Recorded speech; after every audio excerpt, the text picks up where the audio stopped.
Mari Bapak Ibu yang dikasihi oleh Tuhan, sebelum kita bersama-sama akan belajar tentang firman Tuhan, kita tak akan datang lebih dulu Recording kepada in Dia progress. di dalam doa. Bapa yang Maha Kasih, Yesus Tuhan kami, berkatilah setiap pribadi kami dengan segala kasih sayang-Mu, sehingga ketika kami bersama-sama belajar mengenai kebenaran firman Tuhan, biarlah Tuhan Engkau memberkati kami, mengurapi kami dengan urapan yang sama, sehingga setiap pribadi kami juga akan beroleh berkat yang sama.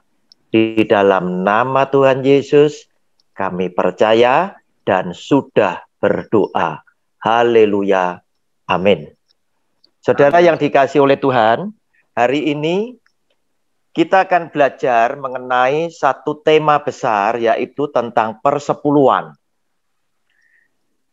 Lewat satu tema ini tadi, kita akan berjumpa dalam pelajaran tentang persepuluhan itu 4 kali pertemuan dengan subtema masing-masing, di mana hari ini subtemanya adalah sejarah dan semangatnya.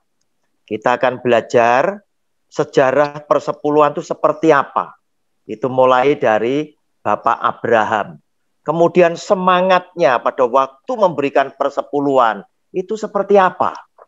Kita perlu tahu. Sebab pada waktu itu hukum Taurat itu belum ada. Manusia hidup belum ada hukum Tuhan yang mengatur kehidupan mereka. Nah, saudara, saya berharap Bapak Ibu yang sudah hari ini belajar, saya berharap 4 kali pertemuan kalau bisa diikuti. Sehingga dengan demikian saya akan yakin setelah Bapak Ibu mengikuti 4 kali pertemuan, kita membedah daripada kita punya Alkitab, saya yakin nanti Anda dan saya bisa membandingkan semua hukum-hukum tentang persepuluhan yang ada, yang tertulis di dalam Alkitab, dengan praktek yang saat ini dijalankan, kita bisa membandingkan.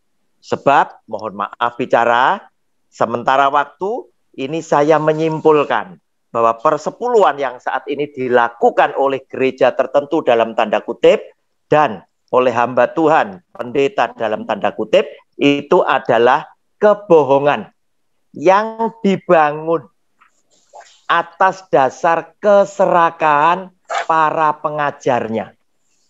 Catat, itu adalah kebohongan yang dibangun atas dasar keserakahan dari para pengajarnya.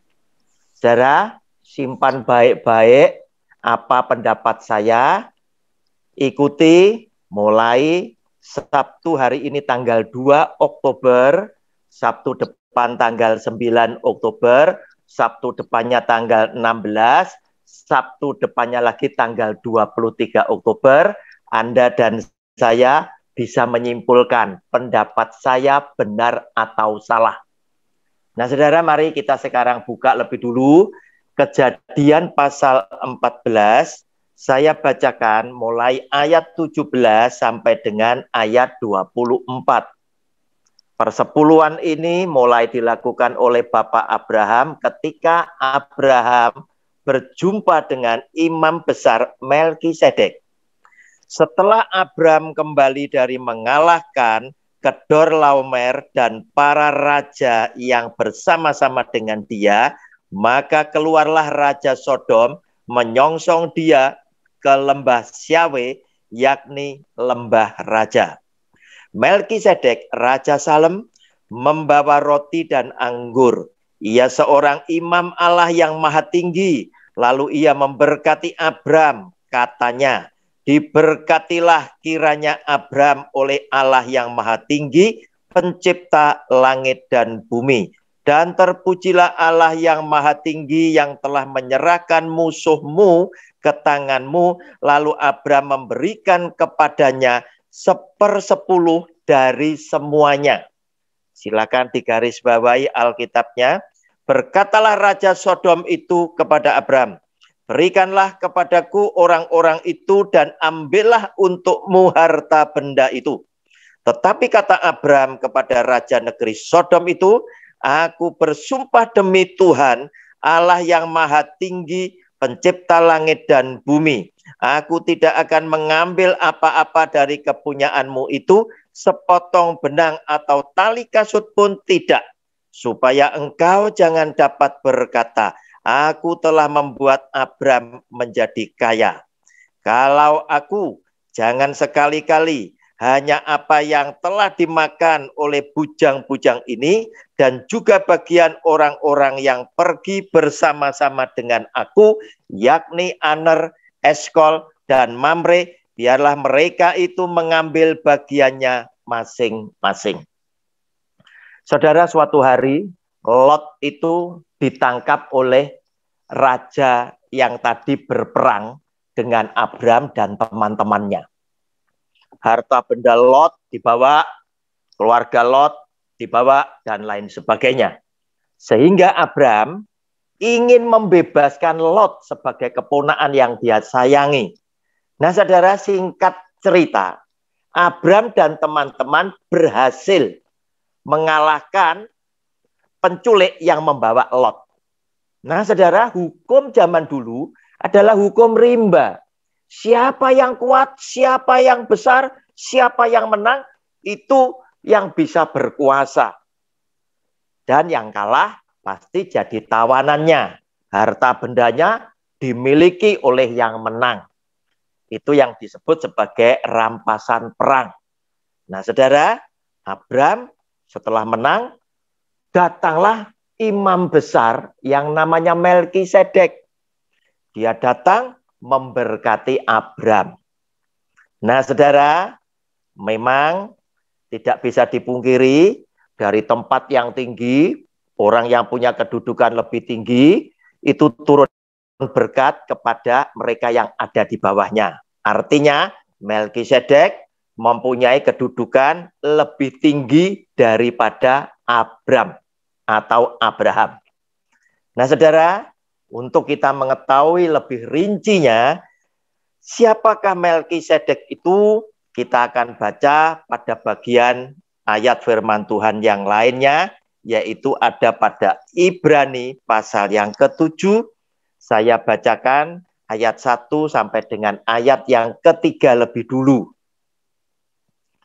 Saudara, Ibrani pasal 7 ayat 1 sampai dengan ayat ketiga, judul bacaannya Kristus dan Melkisedek.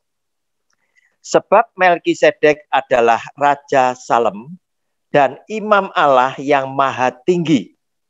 Ia pergi menyongsong Abraham ketika Abraham kembali dari mengalahkan raja-raja dan memberkati dia. Kepadanya pun Abraham memberikan 1/10 dari semuanya.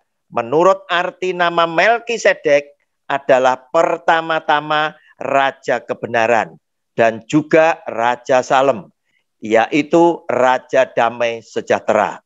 Ia tidak berbapa, tidak beribu, tidak bersisilah, harinya tidak berawal, dan hidupnya tidak berkesudahan. Dan karena ia dijadikan sama dengan anak Allah. Silakan digarisbawahi, dan karena ia dijadikan sama dengan anak Allah, ia tetap menjadi imam sampai selama-lamanya. Saudara, judul bacaannya tadi Kristus dan Melkisedek. Nah, saudara, Melkisedek adalah pribadi yang tidak bersilsilah, tidak ada bapaknya, tidak ada ibunya, dan Melkisedek dijadikan sama dengan anak Allah, disejajarkan dengan Tuhan Yesus, sehingga wajar jika seorang Melkisedek itu datang dan memberkati Abraham. Berarti betapa tingginya kedudukan seorang Melkisedek di hadapan Bapak Abraham yang adalah leluhur kita sebagai orang yang percaya. Saya lanjutkan, ayat 4 sampai dengan ayat yang ke-10. Camkanlah betapa besarnya orang itu yang kepadanya Abraham bapa leluhur kita memberikan 1/10 dari segala rampasan yang paling baik. Saudara silakan digarisbawahi segala rampasan yang paling baik. Dan mereka dari anak-anak Lewi yang menerima jabatan imam mendapat tugas menurut hukum Taurat untuk memungut persepuluhan dari umat Israel, yaitu dari saudara-saudara mereka, sekalipun mereka ini juga adalah keturunan Abraham. Tetapi Melkisedek yang bukan keturunan mereka memungut persepuluhan dari Abraham dan memberkati dia walaupun ia adalah pemilik janji. Memang tidak dapat disangkal bahwa yang lebih rendah diberkati oleh yang lebih tinggi. Dan di sini manusia-manusia fana menerima persepuluhan. Dan di sana ia yang tentang dia diberi kesaksian bahwa ia hidup. Maka dapatlah dikatakan bahwa dengan perantaraan Abraham dipungut juga persepuluhan dari Lewi yang berhak menerima persepuluhan. Sebab ia masih berada dalam tubuh bapa leluhurnya ketika Melkisedek menyongsong bapa leluhurnya itu. Saudara, sekarang kita simpulkan. Ternyata Abraham memberikan persepuluhan itu bukan dari hasil pekerjaannya yang utama. Bukan dari jerih payah keringatnya dia mengusahakan pekerjaan yang utama. Tetapi dia mempersembahkan dari hasil menang perang. Rampasan perang itu yang diberikan. Nah, saudara, kenapa? Semangatnya apa? Dia memberikan ini tadi. Semangatnya adalah karena bisa saja oleh karena budaya. Oleh karena etika. Oleh karena hati nurani. Karena apa? Dia tahu bahwa yang datang kepada dia adalah seorang imam besar. Berarti secara budaya, secara etika, Abraham adalah orang yang menyadari bahwa kedudukan Melkisedek itu jauh di atas aku.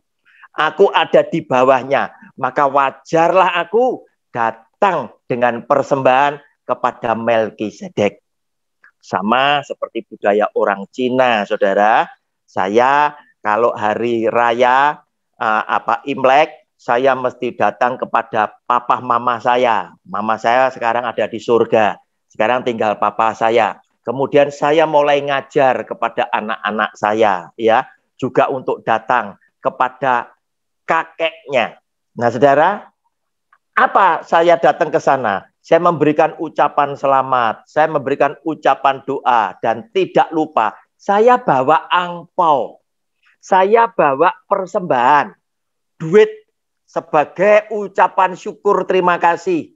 Bahwa hari ini adanya saya karena ada papa saya yang sudah merawat, membiayai, mendidik, dan lain sebagainya. Demikian pula berturut-turut anak-anak saya, setelah istri saya, anak-anak saya, menantu saya, cucu-cucu saya itu datang semua.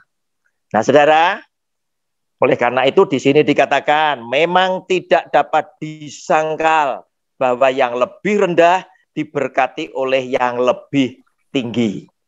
Nah, saudara, ketika Abraham memberikan persepuluhan, itu belum ada hukum Taurat, belum ada hukum Tuhan yang mengatur kehidupan manusia. Nah, saudara, muncul pertanyaan, apakah Abraham mempersembahkan persepuluhan setelah dia mempersembahkan kepada Melkisedek, kemudian bulan berikutnya, sama seperti yang diterapkan oleh gereja zaman sekarang, minggu pertama, ya, setiap bulan baru, itu selalu datang dengan persepuluhan? Ternyata tidak, saudara. Saya yakini Abraham mempersembahkan persepuluhan kepada Melkisedek seumur hidup cuma 1 kali. Silakan dicatat. barangkali bisa jadikan bahan pertanyaan kepada saya. Seumur hidup cuma satu kali. Nah, saudara, hati-hati, ada banyak pembicara yang seringkali kurang memperhatikan judul bacaannya. Di situ judul bacaannya adalah Kristus dan Melkisedek. Nah, saudara, mereka berkata di dalam khotbahnya, mengutip ayat 9 dan 10, maka dapatlah dikatakan bahwa dengan perantaraan Abraham dipungut juga persepuluhan dari Lewi yang berhak menerima persepuluhan, sebab ia masih berada dalam tubuh bapa leluhurnya ketika Melkisedek menyongsong bapa leluhurnya itu. Saudara, para pembicara seringkali berkata begini, lihat, persepuluhan yang dibayar oleh Abraham kepada Melkisedek itu saja ditulis dalam perjanjian baru. Sehingga kita yang hidup dalam perjanjian baru wajib bayar persepuluhan. Saudara, bacaan ini bukan ingin bicara ke sana. Bacaan ini ingin menyampaikan kenapa Abraham harus mempersembahkan 1/10 kepada Melkisedek. Karena Melkisedek adalah imam besar yang disamakan dengan Yesus Kristus. Sehingga dia berada kemuliaannya jauh di atas seorang Abraham. Oleh karena itu, Abraham diberkati oleh Melkisedek dan Abraham datang dengan persembahan persepuluhan. Saudara, tadi saya katakan bahwa Abraham itu cuma mempersembahkan sekali dalam seumur hidup. Saya akan buktikan walaupun Alkitab tidak menulis. Kita tahu siapa Abraham itu. Abraham adalah bapaknya orang percaya. Adalah orang yang memiliki iman paling top. Dan saya yakin kecintaan Abraham dengan Tuhan tidak kita sanksikan kembali. Otomatis segala macam moral dan etika yang baik itu ada di dalam jati diri Abraham. Tentunya apapun yang Abraham lakukan itu pasti diajarkan kepada Ishak, anaknya yang tunggal. Apalagi bicara tentang Ishak, itu adalah keturunan perjanjian. Dia lahir karena janji Tuhan, karena mukjizat. Abraham umur 100 tahun, Sarah umur 90 tahun, sedang kandungannya sudah tertutup. Tetapi iman seorang Abraham tetap percaya sesuai apa yang dijanjikan oleh Tuhan, bahwa keturunannya dia akan banyaknya seperti bintang yang ada di langit. Nah, saudara, saya yakin bagi seorang Abraham, jika dia mempersembahkan setiap bulan persepuluhan, pastilah ini diajarkan kepada Ishak. Dan Ishak diminta harus melakukan seperti dia. Atau jika Abraham tidak bicara kepada Ishak, tetapi apa yang dilakukan oleh Abraham, yang dilihat oleh Ishak sebagai anaknya yang tunggal, dan apapun yang didengar oleh Ishak, apa yang dikatakan oleh Abraham, itu adalah sebuah pengajaran. Oleh karena itu, saya berkesimpulan, karena saya tidak mendapatkan referensi di dalam Alkitab bahwa Ishak itu mempersembahkan persepuluhan. Sehingga saya berkesimpulan Abraham mempersembahkan persepuluhan cuma satu kali. Nah, saudara, kemudian kita bergeser kepada Yakub, cucunya Abraham. 3 orang ini adalah tokoh Alkitab top di dalam kitab suci kita.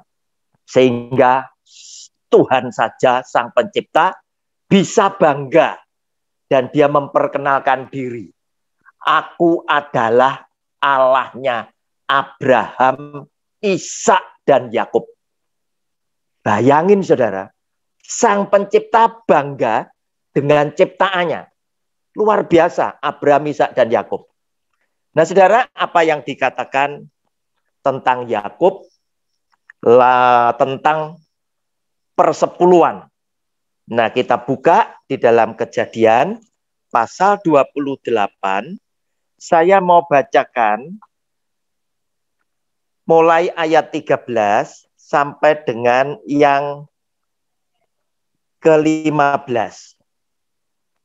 Saudara, kisahnya Yakub, Anda tahu, dia sampai nginep di Betel adalah karena dia harus menyingkir dari ancaman Esau kakaknya. Karena Yakub menipu Esau atas hak kesulungan daripada Esau. Nah, kemudian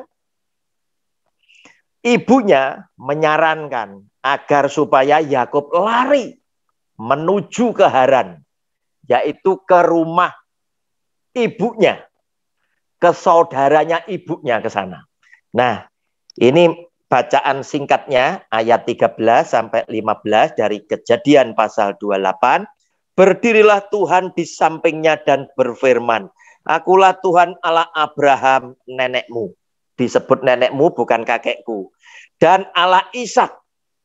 Tanah tempat engkau berbaring ini akan kuberikan kepadamu dan kepada keturunanmu. Keturunanmu akan menjadi seperti debu tanah banyaknya, dan engkau akan mengembang ke sebelah timur, barat, utara, dan selatan. Dan olehmu serta keturunanmu semua kaum di muka bumi akan mendapat berkat. Sesungguhnya aku menyertai engkau dan aku akan melindungi engkau kemanapun engkau pergi, dan aku akan membawa engkau kembali ke negeri ini, sebab aku tidak akan meninggalkan engkau, melainkan tetap melakukan apa yang kujanjikan kepadamu. Saudara, firman Tuhan ini diterima oleh Yakub ketika dia tidur. Tuhan berjanji akan menyertai Yakub. Nah, saudara, ayat 20-22, ketika Yakub bangun, di tengah-tengah ketakutan karena peristiwa yang luar biasa ini tadi, dia bernasar. Lalu bernasarlah Yakub, jika Allah akan menyertai dan akan melindungi aku di jalan yang kutempuh ini, memberikan kepadaku roti untuk dimakan dan pakaian untuk dipakai, sehingga aku selamat kembali ke rumah ayahku, maka Tuhan akan menjadi Allahku, dan batu yang kudirikan sebagai tugu ini akan menjadi rumah Allah.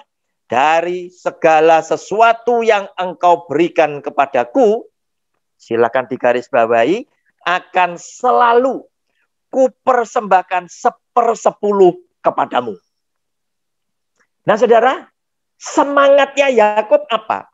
Adalah semangat ketika dia membutuhkan pertolongan Tuhan, dia bernasar, dia berjanji kepada Tuhan, Tuhan, jika engkau menyertai aku, sehingga aku tiba dengan selamat, engkau memberikan aku roti untuk aku makan, dan engkau membawa aku pulang dengan selamat ke rumah orang tuaku, maka semua yang kau berikan kepadaku akan selalu, saudara silakan digarisbawahi, ku berikan 1/10. Saudara, hukum Tuhan belum ada. Tetapi dia bernasar seperti itu. Nah, saudara, dia bernasar butuh pertolongan Tuhan. Nah, saudara, kita sekarang akan lihat di dalam Kejadian pasal 35, kita akan lihat apakah Yakub setelah dia kaya di rumah Laban dan punya istri 2 dan punya banyak anak, Yakub ingat dengan nasarnya? Yakub lupa. Yakub tidak bayar nasarnya. Justru Tuhan dengan segala kasih karunia Tuhan, maklumnya Tuhan, Tuhan mengingatkan Yakub untuk kembali ke Betel untuk kedua kalinya. Nah, saudara, saya bacakan Kejadian 35 ayat 1 sampai dengan ayat 3. Allah berfirman, judulnya adalah Yakub di Betel untuk kedua kalinya. Allah berfirman kepada Yakub, bersiaplah, pergilah ke Betel, tinggallah di situ, dan buatlah di situ mezbah bagi Allah yang telah menampakkan diri kepadamu ketika engkau lari dari Esau kakakmu. Dari waktu dia nginep pertama kali di Betel, waktu dia berangkat. Lalu berkatalah Yakub kepada seisi rumahnya dan kepada semua orang yang bersama-sama dengan dia, jauhkanlah dewa-dewa asing yang ada di tengah-tengah kamu, tahirkanlah dirimu dan tukarlah pakaianmu. Marilah kita bersiap dan pergi ke Betel. Aku akan membuat mezbah di situ bagi Allah yang telah menjawab aku pada masa kesesakanku dan yang telah menyertai aku di jalan yang ku tempuh. Saudara, ternyata seorang Yakub itu bisa lupa loh dengan dia punya Nasar. Harusnya kan dia bayar persepuluhan pada waktu dia di rumah Laban. Tetapi akhirnya Tuhan yang mengingatkan Yakub untuk balik lagi ke Betel. Sesuai dengan janji Yakub ketika Tuhan menampakkan diri saat Yakub lari menjauhkan diri dari Esau kakaknya. Saudara, ayat ke-7. Didirikannya mezbah di situ. Dan dinamainyalah tempat itu El Betel. Karena Allah telah menyatakan diri kepadanya di situ ketika ia lari terhadap kakaknya. Ayat 9 sampai dengan 15. Setelah Yakub datang dari Padan Aram, maka Allah menampakkan diri pula kepadanya dan memberkati dia. Firman Allah kepadanya, namamu Yakub, dari sekarang namamu bukan lagi Yakub, melainkan Israel. Itulah yang akan menjadi namamu, maka Allah menamai dia Israel.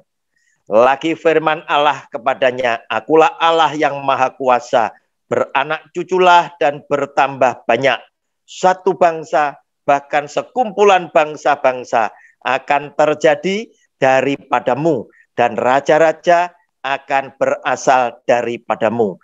Dan negeri ini yang telah kuberikan kepada Abraham dan kepada Ishak akan kuberikan kepadamu dan juga kepada keturunanmu.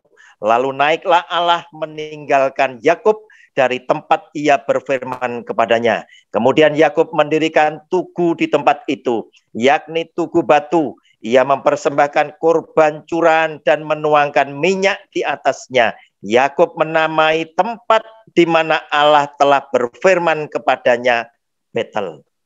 Saudara yang dikasihi oleh Tuhan, pertanyaan Anda yang hari ini harus sesuai dengan subtema saya. Subtemanya adalah sejarah dan semangatnya mempersembahkan persepuluhan. Jadi, jika nanti ada pertanyaan yang keluar dari subtema ini, atau itu menyangkut bahan yang akan saya paparkan Sabtu depannya lagi, mohon maaf terpaksa agar tidak merusak sistematika yang sudah saya susun, saya tidak akan jawab pertanyaan tersebut. Dengan demikian, Bapak Ibu bisa saja hari ini tidak terpuaskan karena pertanyaannya tidak saya jawab. Untuk supaya puas, silakan datang pada Sabtu mendatang. Shalom, Tuhan Yesus memberkati. Amin. Silakan Pak Situmeang. Shalom. Selamat malam. Tuhan memberkati kita semua. Diberkati firman yang sudah dijabarkan hambanya.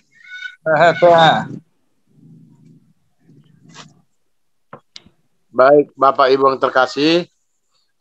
Sekarang tiba waktunya untuk bertanya. Ya. Silakan yang mau bertanya.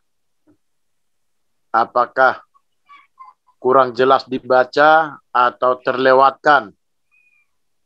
Silakan, siapa yang mau bertanya silakan. Boleh bertanya. Itu Pak Liman Pak sebelum tolong Pak sebelum saya jam GBI. minta Pak Liman pertama Pak ya.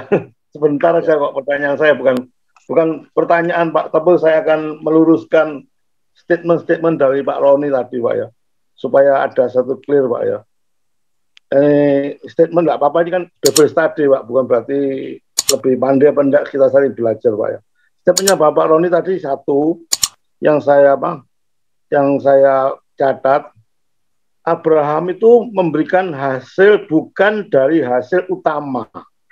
Ya, pada waktu dia sama Melkisedek itu dia minta 10% kasihkan Melkisedek, katanya Pak Roni, itu loh Abraham mengasihkan 1/10-nya bukan dari hasil utama.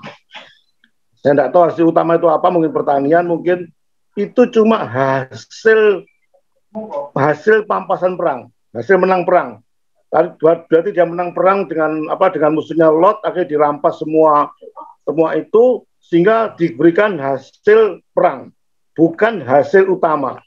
Nggak tahu tujuannya Pak Roni mencatat ini, kalau pikiran saya itu kalau berikan per puluhan itu bukan hasil daripada per bulan, itu maksud saya gitu, mungkin yang saya tangkap itu bukan dari hasil utama loh, hasil daripada perang, itu yang maksud. Jadi kalau kita sekarang ini memberikan per puluhan dengan hasil utama, loh salah loh.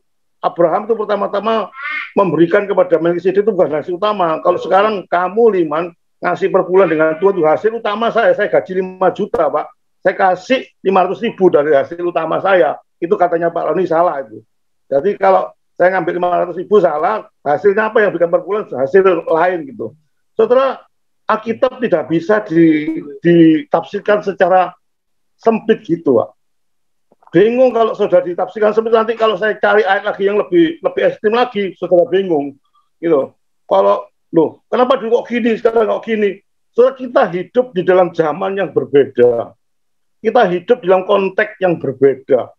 Jadi kita tidak bisa serampangan menafsirkan Alkitab sesuai dengan konteks dulu.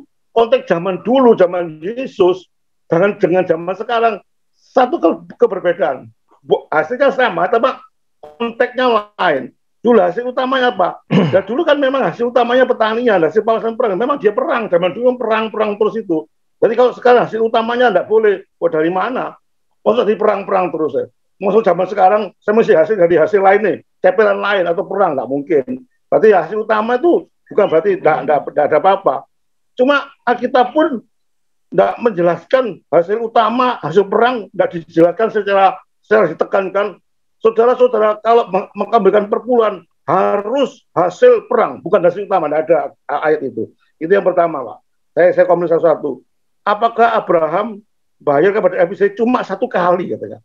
Cuma 1 kali loh, tidak ada ayat katakan tiap bulan loh. Abraham cuma 1 kali. Ini lagi tafsiran Alkitab disempitkan dengan pikiran manusia yang nggak mungkin gaduh loh. Alkitab kalau ngomong bertiap bulan loh, bayar per bulan, tidak ada loh. Alkitabnya tiap bulan, cuma 1 kali. Cuma biasanya bilang 1 kali pun Alkitab nggak ngomong. Abraham bayar per bulan cuma 1 kali loh. Juga tidak ada. Saya suka bilang sama Pak Roni. Nggak ada kita ngomong. Ya Pak Liman, Abraham bayar Melkisedek cuma 1 kali. Jadi kamu itu bayar cuma 1 kali, bukan tiap bulan. Sebenarnya kita tiap bulan ada penghasilan, saudara. Itu beda konteks dulu sama sekarang. Hukum Taurat, kita hidup dalam Taurat dengan hukum daripada kita kasih karunia itu beda, Pak. Itu cuma 1 kali, berarti di level 1 kali. Nah, repot lah. 1 kali justru poligami, Mas, diterapkan dengan sekarang. Nggak betul ya, gitu. Maksud gitu. Jadi kalau sudah dikatakan itu salah juga. Katakan Yakub, kenapa kalau perbulan itu penting, kenapa kok Pak Abraham tidak menurunkan pada Isa? Kan menurunkan pada Isa. Ada sesuatu penting, ada sesuatu tidak perlu dicatat semua. Tidak perlu secara dicatat semua ke Isa. Tapi oke lah, aku tidak mau ngomong itu. Tapi ke Yakub katanya perpuluhan. Yakub dari kejadian 28 ayat 13 katakan Yakub kan jual beli sama Tuhan. Kalau aku nanti selamat, aku bayar perpuluhan. Terus kata Pak Roni, loh ternyata Yakub itu lali loh. Setelah tiba di mana di rumahnya Laban, dia tidak bayar perpuluhan. Coba kita lihat, perhatikan kejadian 28, kita baca sekali lagi ya. Konteksnya sekali lagi 28. Yang saya tekankan ayat 21. Coba lihat ya. 20 bernasar ya. Pak Roni bilang gini, Yakub bernasar pada Tuhan memberikan perpuluhan, tapi Yakub setelah tiba di Laban gak bayar loh perpuluhannya. Kan gitu Pak Roni bilang gitu. Berarti dia lali, lupa bayar perpuluhan ya. Jadi perlu lupa pukul, jadi Tuhan yang mengingatkan supaya kembali ke Bethlehem. Padahal bukan itu konteksnya, bukan itu tafsiran. Coba lihat ayat 20 ya. Lalu bernasarlah Yakub, ya, bernasarlah Yakub jika Allah akan menyertai. Gitu. Ini jual beli sama Allah. Yakub sangat kurang ajar sekali. Jika Allah akan menyertai dan akan melindungi aku di jalan yang kutempuh ini.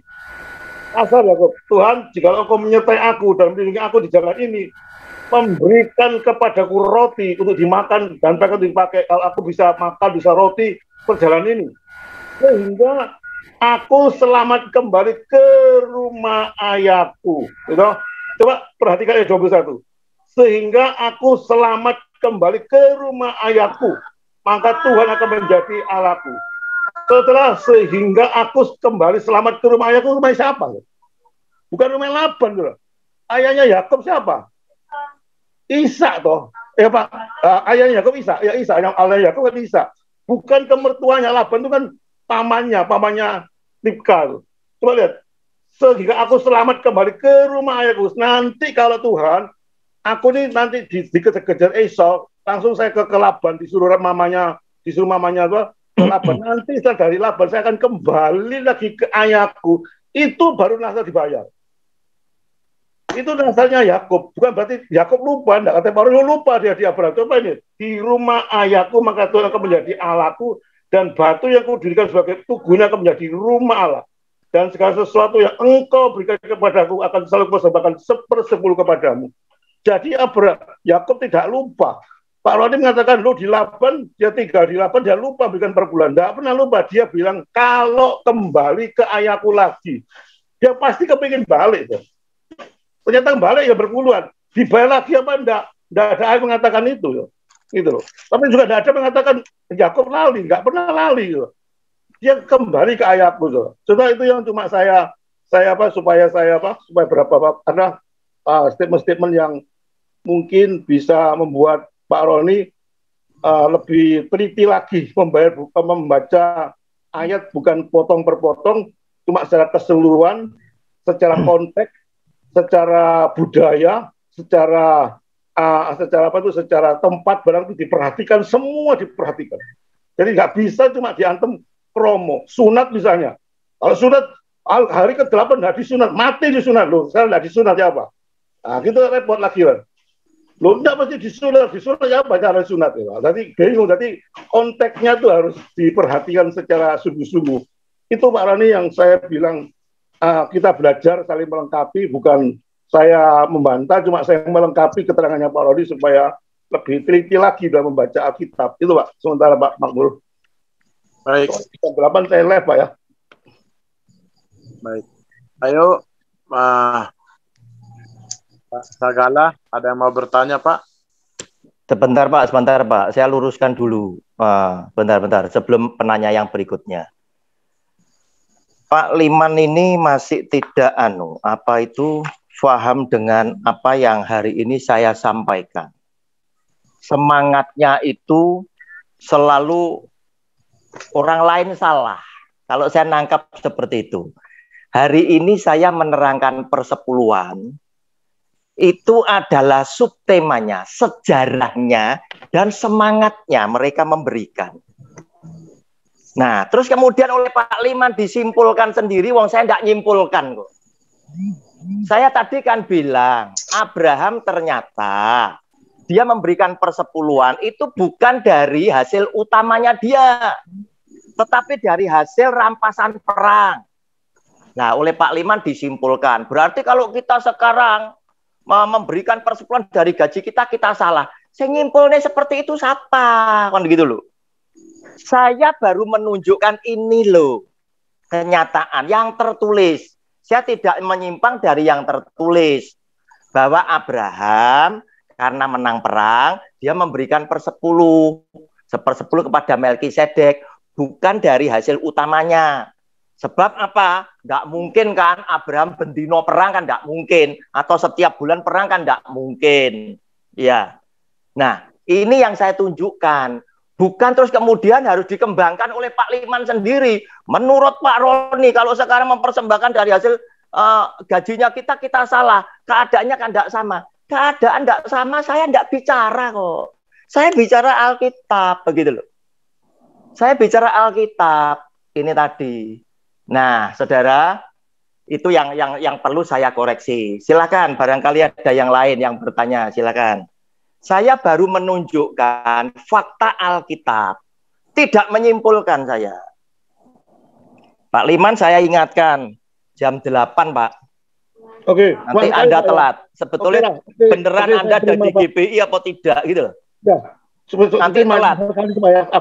Sekali itu mungkin betul Pak Roni bisa menjawab. Tapi yang cuma satu kali itu Pak, itu kan bukan apa, cuma satu kali Abraham. Oke ya, yang satu kali tadi saya sudah ngasih contoh. Saya saja ngajar kepada anak saya untuk melakukan yang baik. Apalagi Bapak Abraham, moral yang hebat, etika yang hebat. Pasti kalau dia melakukan, Ishak itu mesti melihat. Nah, saya ngambil contoh. Adam dan Hawa punya anak Habel dan Kain. Tidak pernah ditulis kalau Adam dan Hawa itu mengajarkan kepada Habel dan Kain, mempersembahkan kepada Tuhan. Tetapi Habel dan Kain dan Habel bisa mempersembahkan kepada Tuhannya karena apa? Saya tafsirkan, karena mereka sering melihat apa yang dilakukan oleh Adam dan Hawa mempersembahkan kepada Tuhannya. Itu tadi. Oleh karena itu, anak itu pasti tidak akan menyimpang dari orang tuanya. Karena apa yang dilihat oleh anak, didengar oleh anak adalah sebuah pengajaran. Oke, silakan Pak. Jam 8 loh ini, Anda GBI loh. Beneran ada GBI atau tidak? Kalau tidak ya di sini aja. Mic-nya ditutup Pak, ketutup mic-nya. Muti dibuka Pak. Mic-nya ketutup, belum dibuka. Suaranya. Pak, saya tidak pernah bohong Pak. Kalau saya GB sungguh Pak, saya tidak pernah bohong. Iya, lah ini jam 8 Pak sudah. Nanti situ telat loh Pak. Ini 8 lebih 3. Kesimpulan Bapak itu tidak boleh saya GB sungguh. Nggak percaya saya kasihkan linknya. Iya, ini loh jam 8 lebih Pak Liman. Saya ini kan ngingetnya sebagai sahabat jangan gitu. Kalau GB bukan sungguhan, di sini aja itu enggak apa-apa. Ya. Alasan saya enggak ada dibuat-buat. Ya udah Pak, kandang. Oke, yang lain silakan Pak. Baik, silakan yang mau bertanya yang lain. Silakan.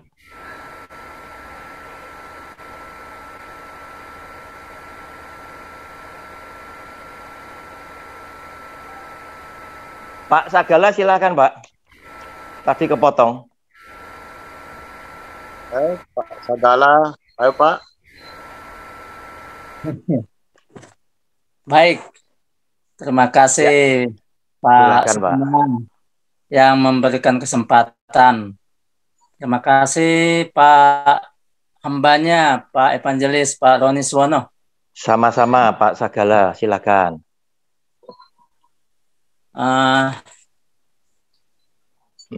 Mengenai perpuluhan ya Pak ya? Ya, khususnya sejarah dan semangatnya mempersembahkan persepuluhan Pak. Semangat dan sejarahnya. Iya. Nah, saya coba ya Pak ya. Mungkin tadi siang sudah sedikit saya sebutin satu ayat firman ya Pak ya. Iya. Iya. Maliaki 3 ayat 10 itu kan Pak? Iya. Yang saya pahami di sana Pak, judulnya ya sebelum ke 10 ya, judulnya di Maliaki 3 ayat 6 sampai 10 lah. Judulnya saya lihat pembayaran persembahan persepuluhan menyenangkan hati Allah. Menyenangkan hati Allah. Iya, menyenangkan hati Allah. Saya belum banyak mengupas ya mengenai perpuluhan dari Kejadian sampai ke Wahyu. Tapi apa yang saya tahu, apa yang diberitakan oleh hamba Tuhan, khususnya di gereja-gereja di mana saya melayani, Nah, perpuluhan ini boleh dikatakan dasar kita untuk diberkati oleh Tuhan gitu. Nah, di sini judulnya saya sudah langsung mengiyakan gini, pembayaran persembahan persepuluhan menyenangkan hati Allah. Nah, di sini menyenangkan hati Allah. Jadi dari pemaparan Pak Roni tadi ya, bahkan di awal tadi Bapak mengatakan, kalau nggak salah ya, maaf ya, Ya, memberikan perpuluhan itu adalah satu kebohongan gitu kan, kata Bapak tadi kan? yang hari ini diterapkan oleh gereja adalah kebohongan Ya, yang dibangun di atas keserakan para pengajarnya. ya. Oke, ya. Nah, jadi dari judulnya saja saya sudah memahami, ya tidak sulit dipahami. Di situ kan persepuluhan menyenangkan hati Allah, ya kan? Ya. Lalu dia 10, bawalah seluruh persembahan persepuluhan itu ke dalam rumah perbendaharaan supaya ada persediaan makanan di rumahku, dan ujilah aku, firman Tuhan semesta alam. Apakah aku tidak membukakan bagimu tingkat-tingkat langit dan mencurahkan berkat kepadamu sampai berkelimpahan. Jadi saya sampai saat ini dengan melihat ketika 10 itu, dengan memahami judulnya tadi, menyenangkan hati Allah. Jadi saat ini saya tidak ragu ini Pak. Iya. Tidak ragu. Jadi memang saya bilang tadi Pak, saya belum dari Kejadian sampai ke Wahyu ini belum saya kupas betul mengenai perpuluhan. Tetapi apa yang saya tahu dan termasuk melihat ketiga ini, itu satu keyakinan teguh. Dan bila saya menyenangkan hati Allah melalui memberikan persepuluhan, itulah dasar Tuhan memberkati saya karena benih saya tanam, ya, saya tabur dalam pelayanan Tuhan, gitu. Jadi itu Pak. Jadi saya memahami sampai saat ini perpuluhan itu menyenangkan hati Tuhan sesuai judul ketiga itu Pak. Sudah ya, saya yang terangkan ya Pak Sagala, ngerti saya maksudnya. Dengan Pak Sagala membaca judulnya, sepertinya Pak Sagala punya keyakinan bahwa persembahan persepuluhan itu menyenangkan hati Allah. Saya juga amin loh Pak. Dengan ini amin loh saya. Ya, saya amin loh ya. Nah, tapi saya kepingin sebelum Bapak membaca Maliaki 3 ayat 10, tadi di chat WA saya kan ingin Bapak baca Pak, mulai pasal 1 sampai habis, pasal 2 sampai habis, baru sampai dengan Maliaki 3 ayat 10. Dari situ nanti Bapak bisa tahu ya, persepuluhan yang ada di dalam Maliaki 3 ayat 10 itu disebabkan karena apa? Kok bisa menyenangkan hati Tuhan? Lihat Bapak ya. Nah, di Maliaki kan cuma 4 pasal ya, enggak lama kan bacanya, silakan dibaca. Sekarang saya bacakan dulu Maliaki pasal 1 ya. Nah, mulai ayat 6. Di situ dikatakan pencemaran korban-korban dilakukan oleh siapa? Oleh orang Israel. Ya, ayat 7 ya. Nah, ini ayat 6 ya. Seorang anak menghormati bapaknya dan seorang hamba menghormati tuannya. Jika aku ini bapa, di manakah hormat yang kepadaku itu? Jika aku ini tuan, di manakah takut yang kepadaku itu? Firman Tuhan semesta alam kepada kamu, hai para imam yang menghina namaku, tetapi kamu berkata dengan cara bagaimanakah kami menghina namamu?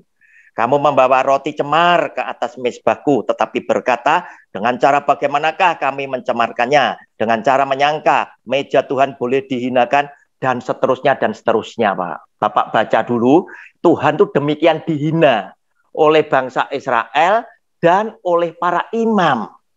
Sehingga di dalam bacaan ini, ya di dalam bacaan ini 3 Maleakhi 3 ayat 10, Pak Sagala, teman-teman yang semua belajar di sini, itu bukan firman Tuhan baru, bukan. Bukan, karena persepuluhan itu adanya di Taurat Musa. Nah, persepuluhan ini yang ada di Maleakhi 3 ayat 10 itu adalah pengulangan dari persepuluhan yang ditulis oleh Musa. Gara-gara Tuhan ingin bersumpah kepada dirinya sendiri. Seandainya kamu berlaku baik kepadaku, baik orang Israel maupun imam-imam, masakan aku tidak memberkati engkau. Nah, kalau mempersembahkan saja, itu roti yang sudah bau, Pak. Binatang yang cacat, Pak. Itu tadi.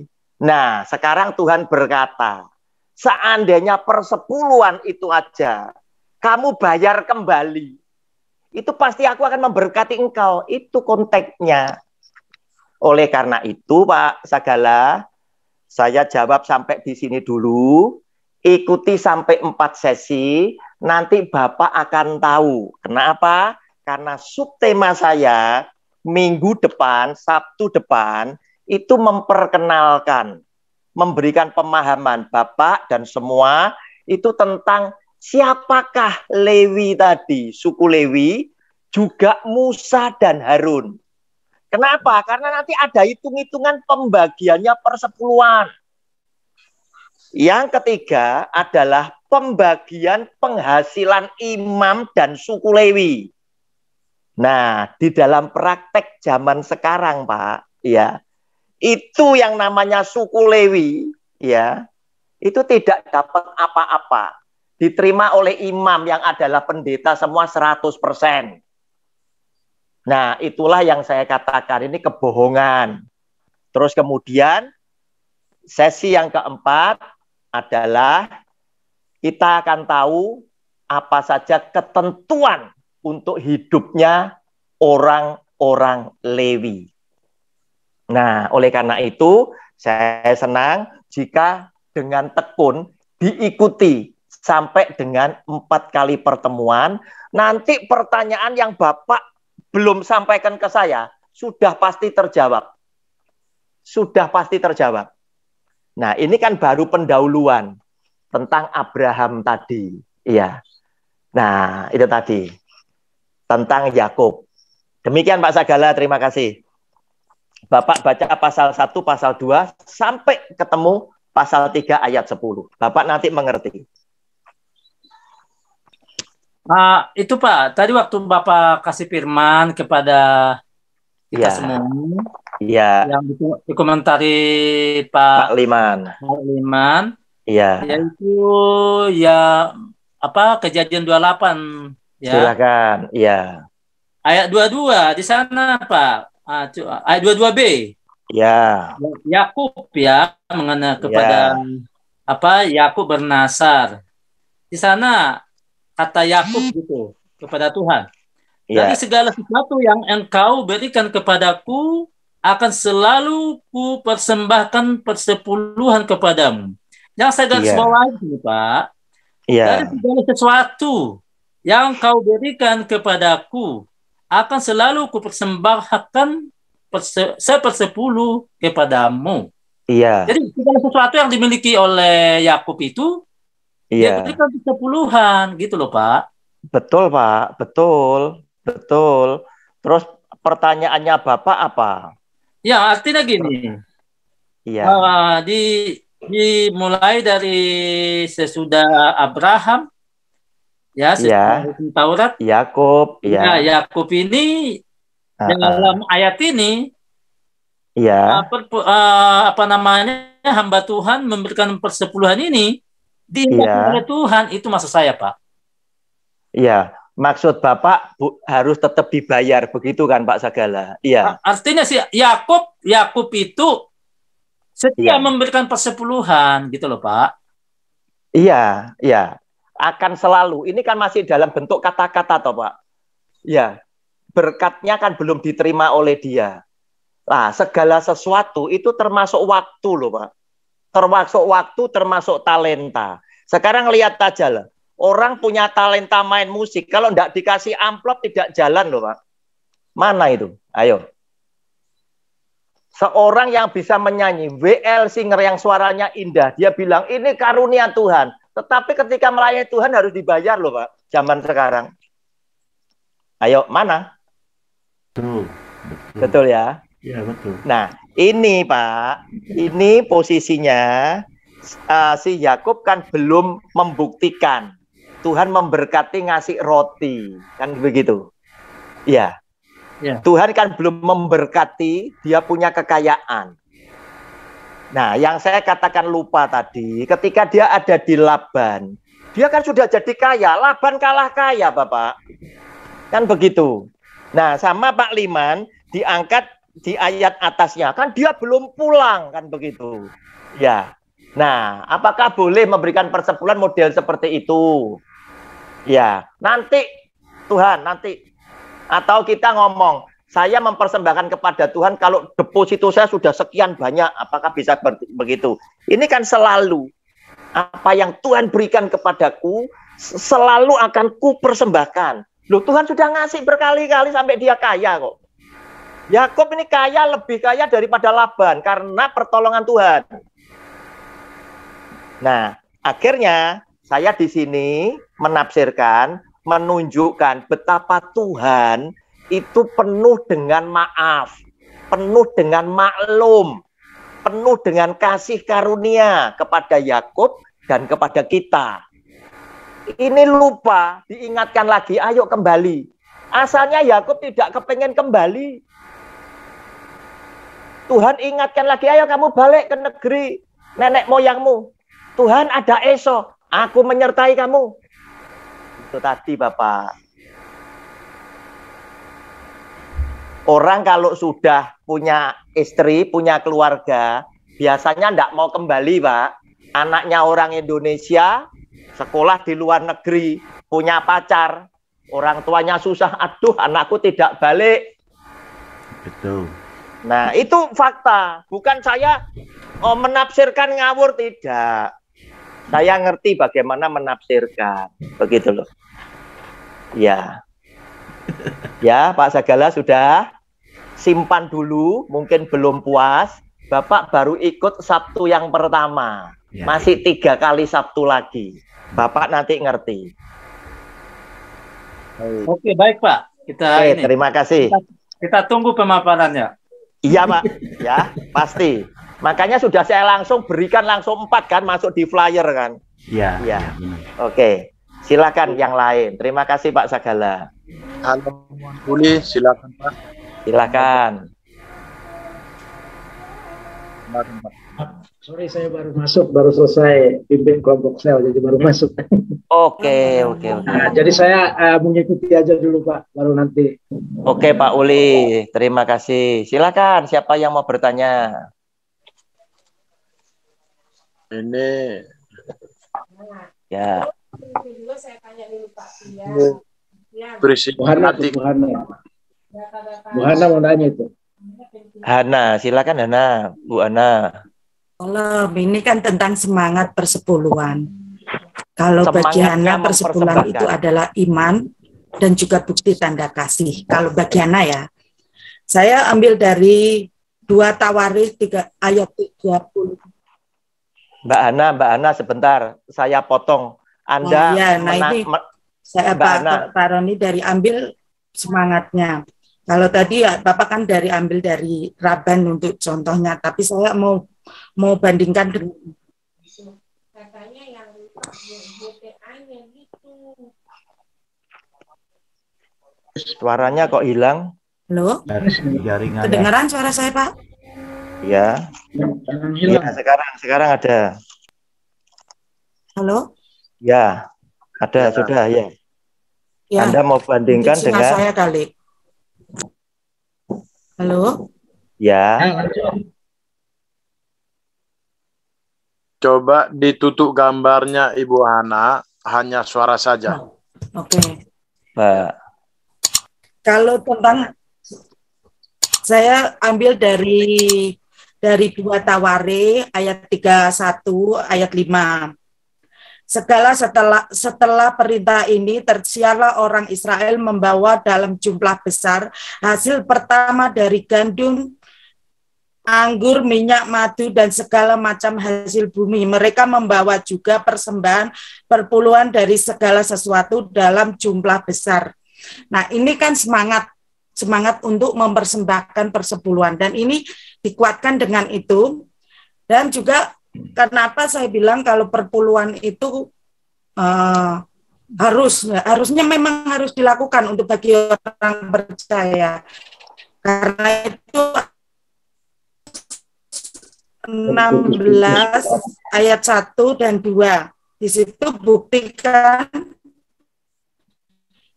perintah kita untuk, juga di Yakobus 1 ayat 5 kita berbuat untuk rumah Tuhan. Korintus 9 ayat 7. Kalau Pak Roni, rumah Tuhan itu kan hukumnya wajib sebagai tanda bukti kasih kita.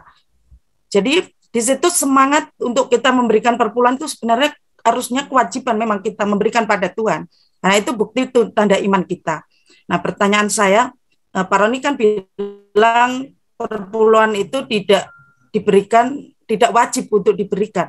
Tapi saya ambil dari ayat-ayat itu, Tuhan menetapkan wajib itu untuk perpuluhan itu, Pak. Itu yang menjadi kebingungan saya dan agak yang sebenarnya gitu. Jadi saya ingin Bapak menjelaskan kenapa semangat perpuluhan ini. Sudah.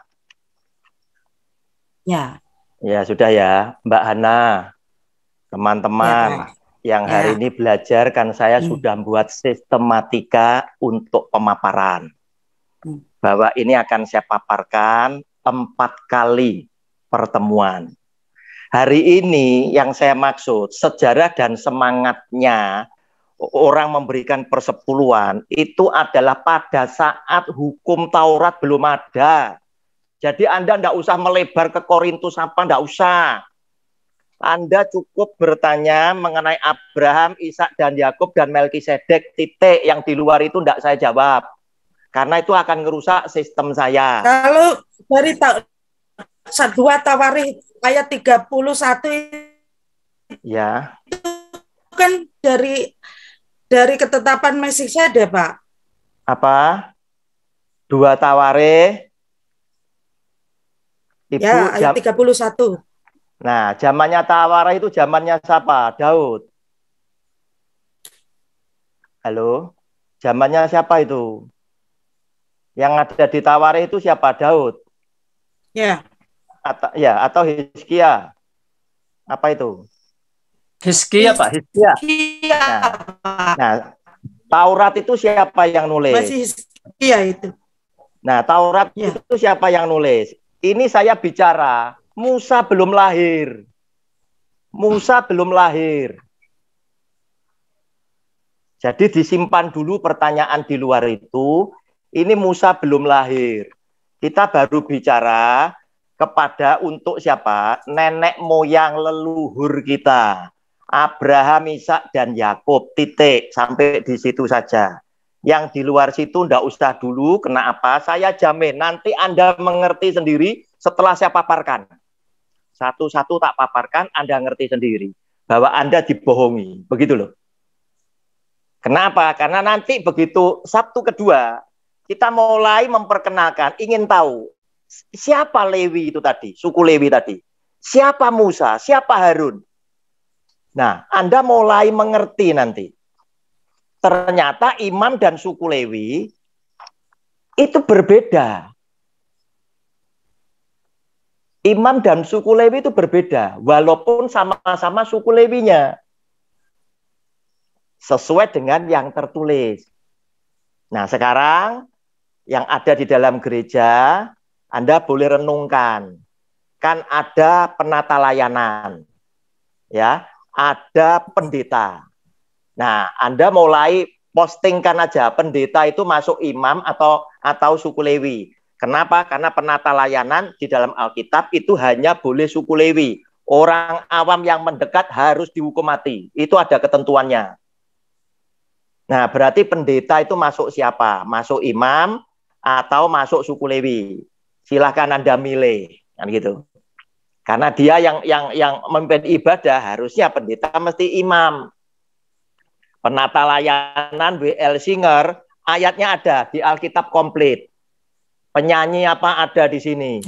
Yang berhak atas persepuluhan ada di Nehemia, ada. Nanti tak jelaskan. Pasti Anda mengerti bahwa ternyata pelaksanaan, kalau seandainya persepuluhan tetap dijalankan, pelaksanaannya itu ngawur. Ngawur pelaksanaannya. Nah, tapi kalau Anda ngerti, nanti saya bukakan Alkitab, bahwa ternyata Rasul Paulus bilang, hukum Taurat itu sudah dibatalkan semuanya, aturan dan ketentuannya. Nah, persepuluhan berarti masuk pada hukum Taurat. Sekarang saya bertanya, apakah kita tidak diizinkan untuk memberikan perpuluhan berarti, Pak? Nah, sekarang begini. Anda suka murni atau Anda suka campuran? Anda suka campuran. Kalau Anda mengikuti persepuluhan, harusnya Anda jalankan Taurat semua, total. Jadi Anda selamat karena melakukan hukum Taurat. Kan gitu. Anda ikut yang mana? Tidak boleh berdiri dua pihak toh. Yesus Tuhan itu datang membatalkan Taurat. Taurat itu yang sebagai penuntut sudah tidak pakai lagi. Tetapi yang dibatalkan bukan keseluruhannya. Yang hukum moral itu tetap menjadi hukum kasih karunia. 4 menjadi hukum pertama yang tegak. Yang 6 sesama itu yang lurus. Matius 22. 34 sampai dengan 40. Nah, itu tadi. Nah, nanti Mbak Hana, kalau sudah saya terangkan, ternyata nanti Anda lihat ya, ternyata imam zaman sekarang itu merampok uangnya suku Lewi. Anda kaget nanti. Anda kaget.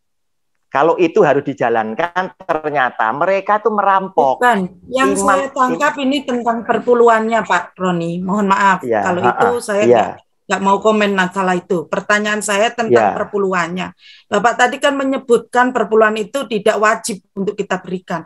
Yang saya menjadi pertanyaan saya, wajibkah perpuluhan itu kita berikan pada rumah Tuhan atau tidak? Itu yang saya pertanyakan sekarang. Oke. Sekarang Mbak Hana baca sendiri aja. Efesus pasal 2 ayat 15. Baca dulu aja. Silakan. Silakan dibaca. Silakan. Anda simpulkan seperti apa? Saya cuma menunjukkan yang tertulis. Silakan Mbak Hana.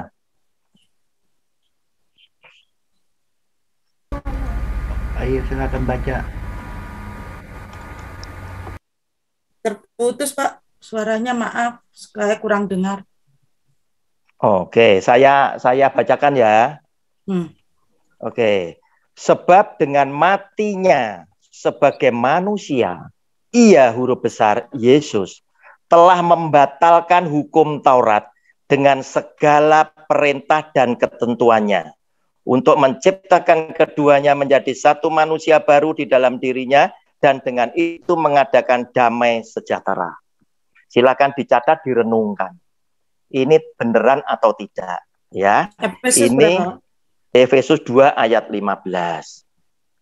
Saya kalau ngasih bukti tidak satu ayat. Nanti kalau satu ayat biasanya kan orang tidak yakin, kan begitu. Ya, sekarang sudah dicatat? Sudah, Mbak Ana? Karena Anda diberi kepentingan sama pendeta yang membangun kebohongan itu tadi.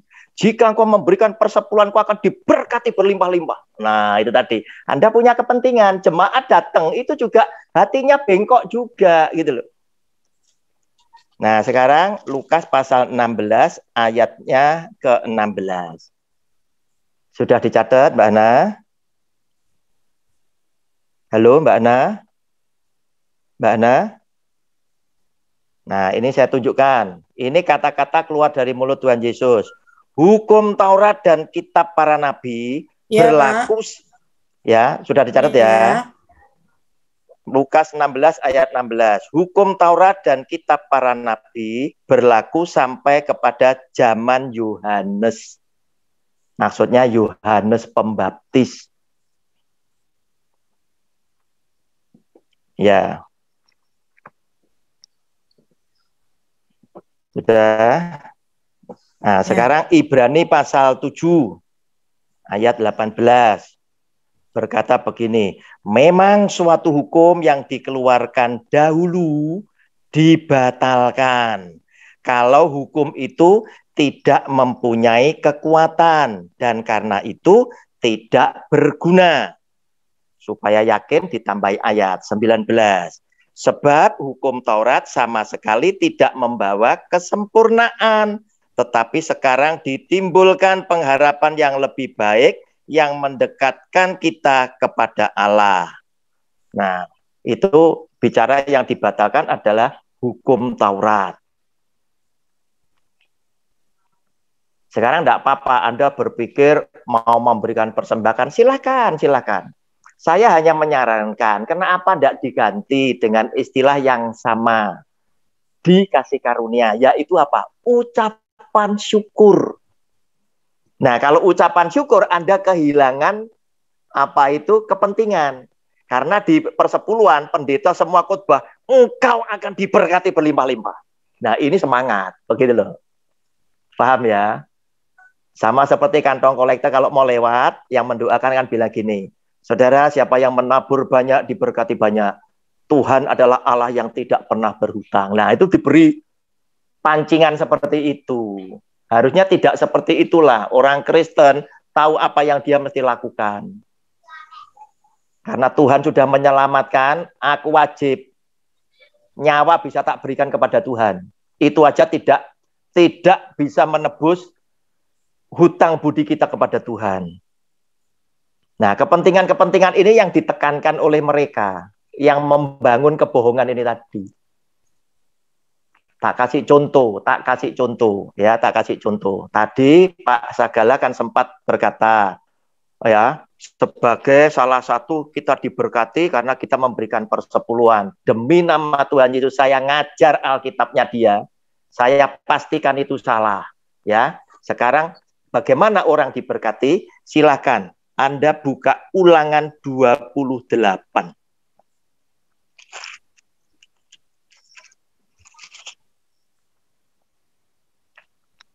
Itu ada 14 ayat, judulnya tentang berkat. Saya bacakan 1-2 ayat saja. Jika engkau baik-baik mendengarkan suara Tuhan Allahmu dan melakukan dengan setia, silakan digarisbawahi. Segala perintahnya yang kusampaikan kepadamu pada hari ini, maka Tuhan Allahmu akan mengangkat engkau di atas segala bangsa di bumi. Tambah ayat 2, segala berkat ini akan datang kepadamu dan seterusnya. Kalau engkau baik-baik mendengarkan perintah Tuhan dan melakukan, maka semua berkat ini Anda boleh nikmati. Bukan karena bayar persepuluhan. Orang bisa bayar persepuluhan, belum tentu harta bendanya. Istrinya tahu berapa yang laki-laki punya. Padahal istri itu adalah bukan lagi 2 tapi 1. Ikut berjuang dengan kita. Tetapi ada banyak laki-laki yang bayar persepuluhan. Yang istrinya tidak pernah tahu berapa harta yang dia punya. Dan belum tentu dia juga adalah anak yang berbakti, yang setiap bulan kasih uang hidup untuk papa mama maupun papa mama mertuanya. Belum tentu. Mbak Hana masih ada pertanyaan lain atau teman-teman yang lain, silakan. Ya Pak, saya mau tanya Pak.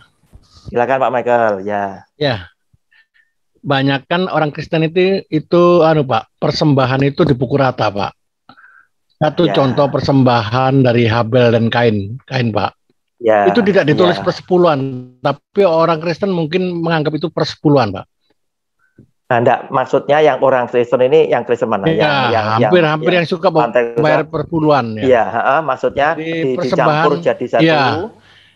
Yang saya suka mendengar bahwa Kain dan Habel itu mempersembahkan hanya tulisannya persembahan aja. Tidak ada persepuluhan. Loh, memang Pak, di Kain dan Habel itu memang persepuluhan kan belum ada perintah. Iya Pak. Ya.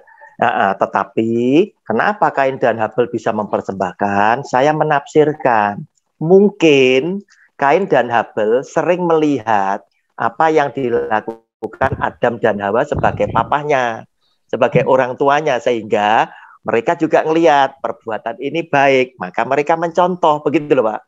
Sehingga saya tadi menyimpulkan Abraham paling cuma 1 kali.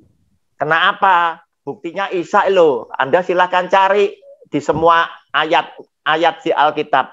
Ada nggak Ishak mempersembahkan persepuluhan? Nggak ada. Gitu loh. Iya, padahal Ishak menabur diberkati apa? 100 kali lipat. Mana persepuluhannya? Nggak ada. Salah Ishak? Nggak ada perintah kok. Iya. Ya, mungkin di sini di ayat 4, Pak. Habel juga mempersembahkan korban persembahan dari anak sulung. Iya. Ya, berarti itu persembahan sulung, Pak, bukan persembahan perpuluhan. Iya, Pak. Nanti persembahan sulung, persembahan persepuluhan akan Anda pahami kalau Anda sudah ikut 4 kali. Nah, oleh karena itu, jangan kemana-mana. Setiap Sabtu nongkrong bersama saya. Oke? Siap, Pak. Ini berseri, begitu loh. Ya, kalau sekarang ini baru di depannya saja. Saya kan baru nunjukkan sejarah dan semangatnya Abraham, Ishak, dan Yakub mempersembahkan itu dasarnya apa? Semangatnya apa? Bukan karena perintah hukum Taurat. Begitu loh. Jangan disimpulkan, sekarang dari gaji berarti salah. Loh, itu kan Pak Liman yang menyimpulkan. Saya tidak menyimpulkan. Saya akan menunjukkan yang tertulis. Kan gitu. Iya. Iya, Pak. Oke. Iya, oke. Ya. Oke, terima silakan. kasih. Ya, silakan. Ada yang lain. Mau tanya lagi, Pak? Silakan, Pak Segala. Ya. Silakan, Pak. Semoga dengan pemaparan Pak Roni yang 4 kali ke depannya, semakin pencerahan yang terang benderang mengenai perpuluhan ini. Iya, Pak. Yang mau saya tanyakan, saat ini saya mengikuti satu gereja, tapi nggak usah sebutin gereja saya, Pak ya. Ya, boleh Pak. Ya, betul. Nah, itu bolehlah saya rahasiakan, gitu. Ya. Nah, nanti banyak yang tersinggung nanti. Ya. Nah, seandainya kalau dengan pemaparan dari Bapak ini kesimpulannya adalah kebohongan, membayar perpuluhan ini. Iya. Sedangkan kita adalah sinodal. Iya. Ini dari sinode dari pusat sampai ke daerah. Iya.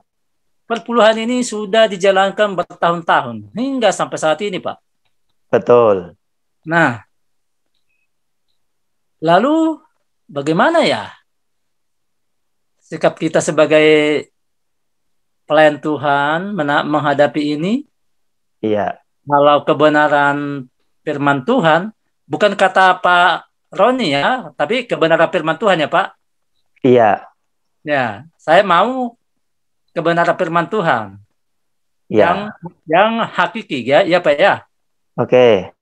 Ya, kalau itu terjadi, bagaimana hal ini sudah berjalan, sudah berlaku dari tahun ke tahun, sampai saat ini sinodal. Iya. Tuhan ini Pak. Oke Pak, sudah ya? Ya. Ya, ini walaupun sudah berjalan bertahun-tahun, saya katakan kebohongan ini sudah puluhan tahun. Iya. Gimana? Berarti ada dua pribadi. Satu adalah para pendeta. Yang satunya adalah jemaat yang mempersembahkan. Ya. Nah, harusnya pendeta itu gentleman. Mereka bertobatlah. Mereka bertobat, mereka berkata, persepuluhan sudah tidak perlu dibayar lagi. Jika Anda memberikan persembahan, sebutkan itu adalah persembahan ucapan syukur karena engkau diberkati Tuhan. Buat jemaat tidak ada keberatannya loh Pak. Masalahnya apa? Masalahnya apa? Dana yang dia persembahkan tetap sama keluar. Hanya saja ada banyak jemaat yang merasakan, waduh kalau persembahan ucapan syukur apakah aku diberkati berlimpah-limpah? Gara-gara ini ditekankan terus. Orang bersemangat itu karena punya kepentingan. Hati-hati ya. Nah, nanti Bapak setelah Bapak mengikuti, Bapak nanti akan dicelikkan matanya sesuai dengan Alkitab. Bahwa yang saat ini dilakukan itu adalah sesuatu yang tidak sama dengan kitab suci. Akibatnya apa? Akibatnya apa? Sekarang akibat gereja-gereja tertentu dalam tanda kutip, pendeta tertentu dalam tanda kutip, yang merasa yakin persepuluhan itu haknya dia bersama keluarga, muncul gaya hidup yang berbeda. Ada banyak pendeta yang sangat kaya loh Pak. Hidupnya bermewah-mewahan loh Pak. Alkitabiah enggak ini? Karena Yesus Tuhan berkata, anak manusia untuk meletakkan kepala tidak ada tempat. Satu. Kedua, dia berkata, yang namanya hamba tidak akan lebih daripada tuannya. Tiga, firman Tuhan lagi berkata, asal ada makanan dan pakaian cukuplah. Empat, dia ngasih doa Bapak kami, berikanlah kepada kami makanan kami pada hari ini yang secukupnya. Semua bilang yang secukupnya, ini berlimpah-limpah, ini ikut siapa? Sampean itu meneladani siapa? Nah, di sini apakah hamba Tuhan ini tidak sayang? Harta benda dia boleh banyak. Tapi ada harinya dia berjumpa muka dengan Tuhan loh. Saya mengkhawatirkan ada banyak hal-hal yang buruk yang dialami oleh mereka akibat mereka memberikan makan kepada keluarganya, uang haram yang bukan miliknya dia dimiliki oleh dia. Itu berbahaya. Nanti berkat rohani atas anak cucu mereka bisa tidak terima loh. Satu, rawan sekali keluarga anaknya cerai. Catat itu. Rawan sekali keluarga anaknya tidak bahagia. Rawan sekali muncul perselisihan antara orang tua, anak, menantu, dan lain sebagainya. Rawan sekali setelah mereka meninggal, belum tentu iman mereka bisa kita contoh. Padahal Alkitab berkata, kita harus menghormati hamba Tuhan yang menyampaikan firman. Dan contohlah iman mereka. Mereka boleh punya jemaat banyak, boleh punya harta. Tapi apakah iman mereka itu baik untuk kita teladani? Bagaimana mungkin kita akan meneladani mereka yang di hari tua mereka justru tidak setia di dalam pernikahan? Nah, hal-hal seperti ini terjadi. Kenapa? Karena ternyata Tuhan ingatkan, kamu tidak bisa setia kepada dua-duanya. Kamu harus pilih salah satu. Setia kepadaku, musuh dengan Mamon. Setia dengan Mamon, musuh dengan Tuhan. Apa gunanya seseorang memiliki harta dunia dengan segenap isinya jika jiwanya binasa? Pertimbangkan itu. Nanti setelah 4 kali, Bapak melihat, loh ternyata salah ini. Oh, jadi begini Pak. Seringkali di dalam kegerjaan ini kan ada pertukaran mimbar sekali sebulan ya Pak ya? Ya. Nah, hamba-hamba Tuhan, pendeta-pendeta. Jadi rolling gitu ya, change. Ya. Seringkali hamba Tuhan itu membuat satu khotbah mengenai perpuluhan. Ya. Walaupun yang disampaikan bukan jemaatnya, tetapi jemaat ya katakanlah kayak kita. Dan dengan menggebu-gebunya itu dasar untuk supaya diberkati gitu ya. Itu sehingga semangat tadi Pak. Sehingga jemaat itu tertanam. Perpuluhan itu salah satu keharusan. Pintu berkat seakan-akan begitu kan? Ya. Jadi saya melihat kalau begitu hamba-hamba Tuhan ini kan tidak hanya di Jakarta ini ya, di berbagai daerah, seluruh Indonesia ya Pak ya. Pak, hamba-hamba Tuhan sesama penerima persepuluhan itu bersekongkel, Pak. Betul. Paham ya, Pak? Misalkan saya nerima persepuluhan, Bapak juga pendeta yang terima persepuluhan. Saya ngomong, Pak Sagala, Anda khotbah di gereja saya bilang perpuluhan dong. Nanti saya gantian di gereja Bapak saya bilang persepuluhan. Benar. Supaya kita income-nya sama-sama meningkat. Itu yang saya katakan. Betul. Kong kali kong. Kong kali kong. Itu tadi. Dong. Makanya nanti Pak, setelah 4 kali Bapak ikut, Bapak akan paham. Ya. Makanya langsung saya buat konsepnya, saya kirim ke Pak Artinya Hari. Pak, jadi hamba Tuhan itu artinya saya menyimpulkan dia menyampaikan itu artinya belum jelas seperti apa yang dijelaskan oleh Pak Ron ini ya kan Pak? Itu yang saya tangkap. Pak, namanya orang bohong kan tidak boleh jelas Pak. Orang bohong tidak boleh jelas. Bisa tangkap. Iya. Orang kalau jelas itu orang jujur. Betul. Betul ya. Seperti saya ini. Gereja besar tidak berani ngundang saya. Karena mereka takut. Saya tidak bisa diatur. Sebab apa? Saya tidak terima amplop. Yang bisa beli saya, Yesus Kristus Tuhan bersama keluarganya cuma Dia. Amin. Sehingga saya bebas bicara sesuai dengan kebenaran firman-Nya. Mereka takut, ngundang saya takut. Itu tadi, Pak. Betul. Tetapi yang bisa dikasih amplop, kan bisa dititipi, Pak. Pak, nanti khotbahnya yang ini, Pak, ya. Tekankan ini ya, Pak. Kebetulan itu ada bos yang ini, supaya apa? Nanti dia bisa pastoral cocok. Oh ya, Tuhan bicara itu kan, ini untuk kamu. Nah, kesempatan hamba Tuhan ini mendoakan, kan gitu. Ya, bisa tinggali nomor rekening. Kalau ini bos, kan begitu, Pak. Caranya kan begitu. Gampang. Ya. Ya. Jadi kalau dengan saya buka-bukaan. Kenapa? Saya tidak punya kepentingan kok. Tuhan sudah cukupi keluarga saya. Itu tanya sama jemaat yang ngesum di sini yang orang Kediri, tahu dengan keluarga saya. Begini Pak, mungkin hamba Tuhan itu saya menangkap di sini mungkin belum jelas pemahamannya mungkin ya, mungkin seperti pemahaman saya. Saya menunggu pemahaman yang Bapak sampaikan empat tahap ini ke depan. Mungkin seperti itu kali hamba-hamba Tuhan yang saya satu pelayanan ini. Pak, kalau seorang Roni Suwono yang tidak sekolah reguler bisa jelas, bisa memberikan Bible study. Terus kemudian peserta Bible study juga cukup banyak. Terus kemudian di dalam cara saya menjawab, Bapak bisa nilai, saya ini ada isinya apa tidak.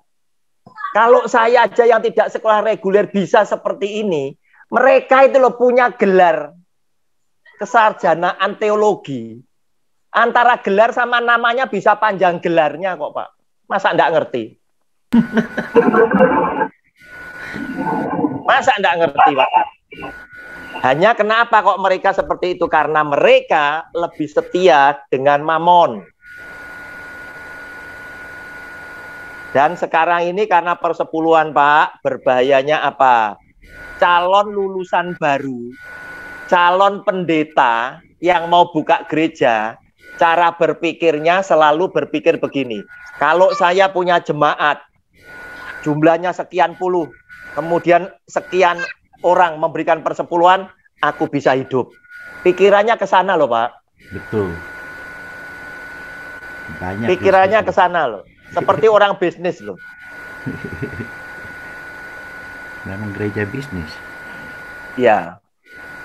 Makanya pendeta ini sekarang sudah menjadi apa? Sebuah profesi. Bisnis rohani. Tetapi yang banyak, yang baik, yang benar masih banyak, kan begitu. Hanya 40% yang baik. Mungkin enggak ada, Pak.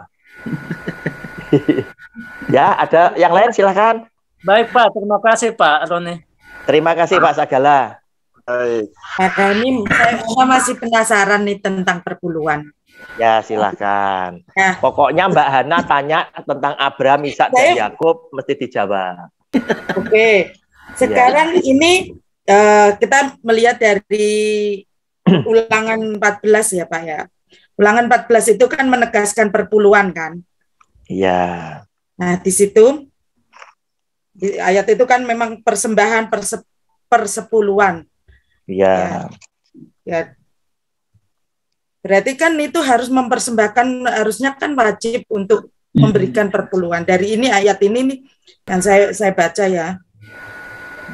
Haruslah engkau benar-benar mempersembahkan persepuluhan dari seluruh hasil benih yang tumbuh di ladangmu tahun demi tahun di hadapan Tuhan Allahmu di tempat yang akan dipilihnya untuk membuat namanya diam di sana. Ini kan alasan kenapa kita memberi untuk gereja ya Pak ya. Karena bagi saya kalau di sana itu rumah Tuhan, gereja itu. Dan haruslah engkau mempersembahkan seperpuluhan dari gandum dan anggur minyakmu ataupun dari anak sulung lembu sapimu, kambing dombamu, supaya engkau mau belajar untuk selalu takut akan Tuhan Allahmu. Apabila dalam hal engkau memberkati Tuhan Allahmu. Nah di sini berarti kita kan memberkati Tuhan.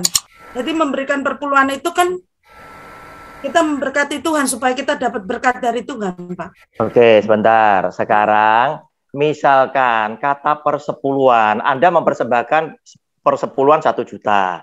Misalkan kemudian amplopnya diganti, ditulisi persembahan ucapan syukur gitu, keberatan enggak gitu? Tetapi kan di gereja juga ada amplop persembahan syukur kan pasti ada. Untuk sekarang lihat ya, ada juga.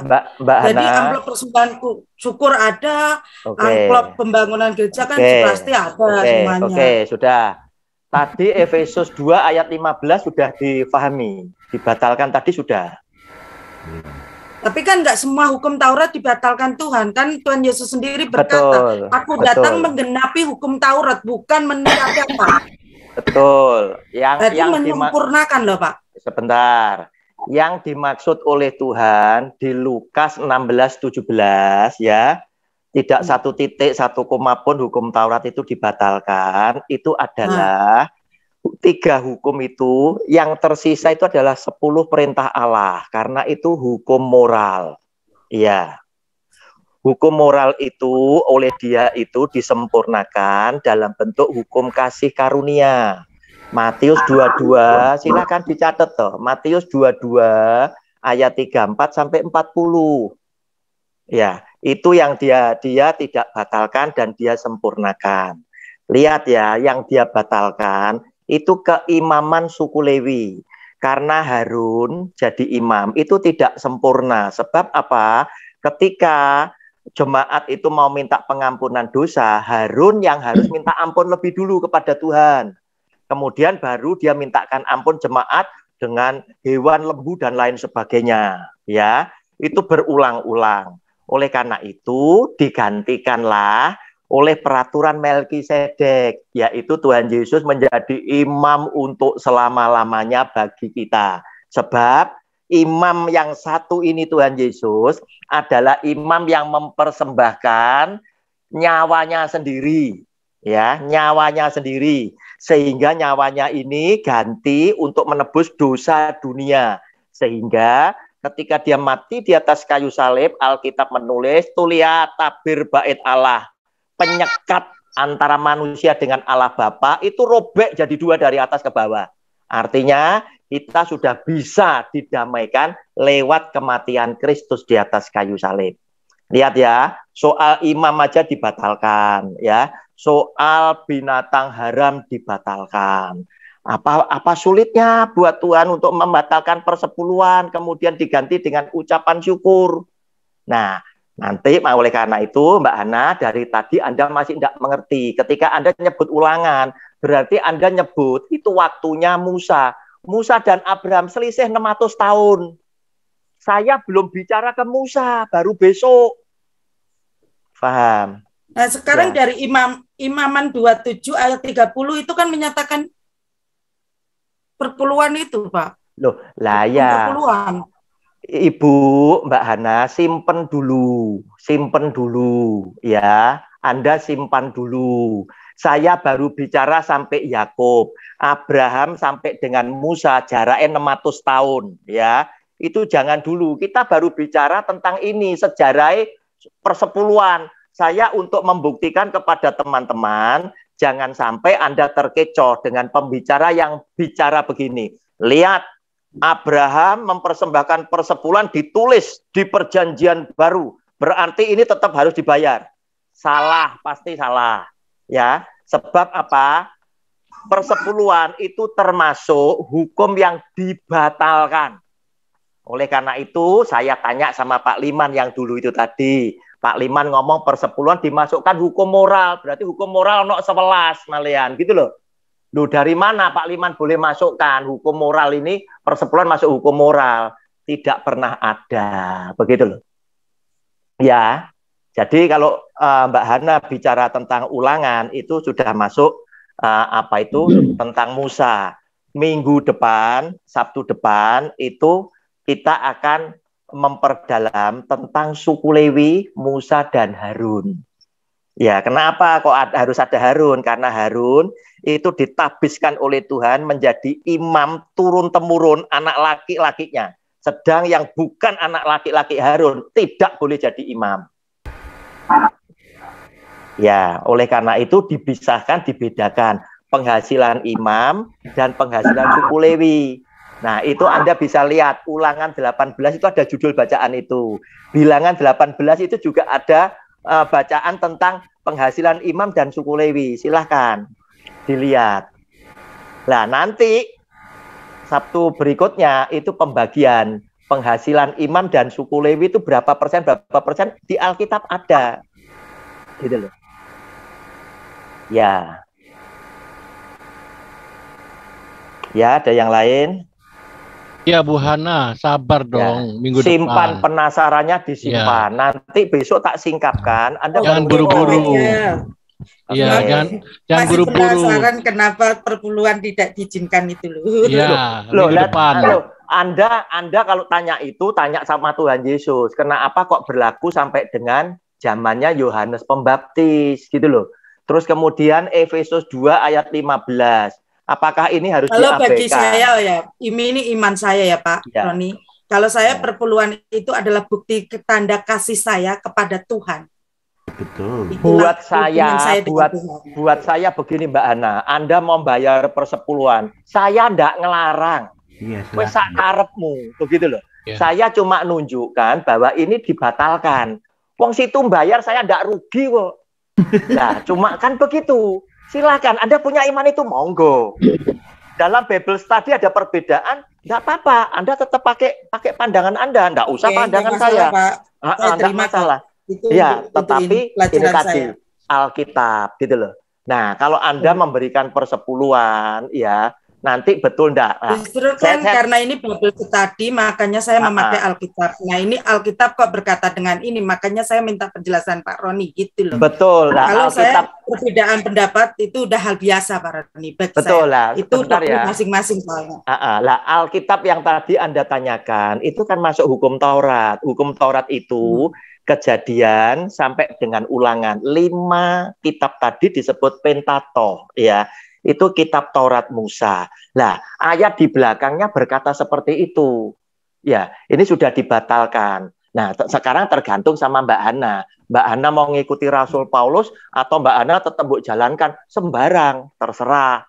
Saya cuma nunjukkan, bagi saya yang paling betul yang ngikuti yang belakangan, bahwa ini dibatalkan sebab dengan datangnya Tuhan Yesus, iman itu datang, maka hukum Taurat sebagai penuntun tidak diperlukan lagi. Ayatnya ada, begitu loh.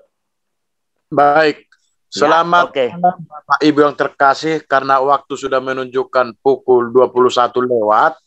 Jadi kiranya Bible Study kita cukup di sini malam ini. Semua yang bertanya ya sudah dijawab hambanya Pak Roni. Nenek mau nanya. Ya, Nenek, silakan Nenek. Terkasih, kita harus konsisten dengan waktu. Tapi semua jawaban yang tidak merasa puas ataupun yang sudah puas, silakan monggo mengikuti. Tapi mohon diingat, semua kita yang ada di dalam Zoom ini, kita memakai hikmat daripada Tuhan. Jangan hikmat daripada manusia. Kita berhikmat. Apa yang mau kita tanyakan, apa yang mau kita beritahukan, apa yang mau kita laporkan, kita memakai hikmat. Jangan karena ikut Zoom ini, nanti Bapak Ibu terkasih malah dikeluarkan dari gerejanya. Artinya, seperti tadi yang diutarakan Pak Hutal Sagala, yang sudah dijalankan di gereja beliau, ini untuk belajar firman Tuhan daripada Pak Evangelis Roni Suwono. Tapi dimohon juga untuk bapak-bapak dan ibu-ibu yang jadi jemaat atau jangan begitu kita sudah belajar firman Tuhan di sini langsung mengambil sikap di gereja, nanti bahaya. Saya minta dengan sangat memakai hikmat daripada Tuhan, kita menjalankan apa yang kita pelajari, karena ini baru awal permulaan, ya. Semua belum terjawab karena jawaban-jawaban dengan pertanyaan-pertanyaan masih agak ngacak, ya, belum sesuai dengan tema, karena kita ada 4 pertemuan, sementara pertemuan pertama sudah dibuat pertanyaan, pertemuan yang untuk yang ketiga. Jadi belum pas, ya Bapak Ibu ya. Terima kasih. Tuhan memberkati kita semua. Kiranya kita memakai hikmat daripada Tuhan di dalam kita belajar malam hari ini.